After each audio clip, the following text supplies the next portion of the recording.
अस्सलामु अलैकुम वरहमतुल्लाहि वबरकातुहू। बल्लिगु अन्नी वलहु आया, पहुँचा दो चाहे एक आयत ही क्यों ना हो। आज इंशाअल्लाह नबी करीम सल्लल्लाहु अलैहि वसल्लम की 3 अहादीस ज़िक्र करूँगा इंशाअल्लाह। पहली हदीस में नबी करीम सल्लल्लाहु अलैहि वसल्लम ने फरमाया कि जो आदमी अपनी ज़िंदगी में अपने वालिदैन को या उनमें से किसी एक को पाले और फिर भी वो जहन्नुम में दाखिल हो जाए तो ऐसे आदमी को अल्लाह ताला ने अपनी रहमत से बहुत दूर कर दिया।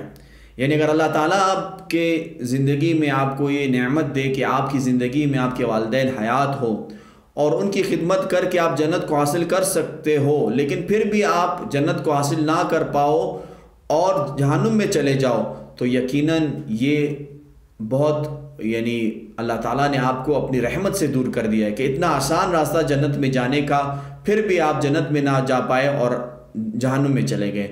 तो अल्लाह सुब्हानहू व तआला हमें तौफीक दे कि हम अपने माँ बाप की खिदमत करके जो है जन्नत को हासिल कर लें और जहन्नुम से हमें छुटकारा मिले। दूसरी हदीस में अनस रदियल्लाहु अन्हु फरमाते हैं कि नबी करीम सल्लल्लाहु अलैहि वसल्लम एक दिन आपके साथ एक आदमी था, तो उस आदमी का बेटा आया। उस आदमी ने अपने बेटे को बोसा दिया और अपनी रान पे बिठा दिया। फिर थोड़ी देर बाद उसकी बेटी आई तो उसने उसको अपने पहलू में बिठा दिया। नबी करीम सल्लल्लाहु अलैहि वसल्लम ने उस आदमी से कहा कि तुमने इन दोनों के बीच में इंसाफ क्यों नहीं किया।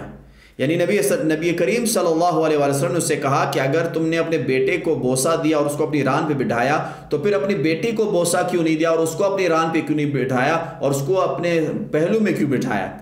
यानी नबी करीम सल्लल्लाहु अलैहि वसल्लम हमें बता रहे हैं, सिखा रहे हैं कि हमें ये हुक्म दे रहे हैं कि हमें अपनी औलाद में बेटे और बेटियों में इंसाफ करना चाहिए। अल्लाह सुब्हानहू व तआला हमें अपने औलाद में इंसाफ करने वाला बनाए।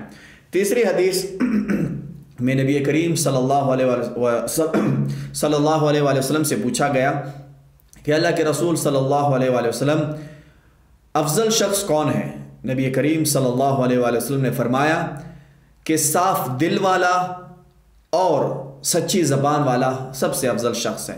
सहाबा कराम ने कहा अल्लाह के रसूल सल्लल्लाहु अलैहि वसल्लम सच्ची ज़बान वाला तो हम जानते हैं, ये साफ दिल वाला क्या है। नबी करीम सल्लल्लाहु अलैहि वसल्लम ने फरमाया मुत्तकी परहेज़गार जिसमें ना हसद हो और ना कीना हो और वो साफ शफाफ हो। अल्लाह सुब्हानहू व तआला हमें सच्ची ज़बान वाला और साफ दिल वाला बनाए। अस्सलामु अलैकुम वरहमतुल्लाह।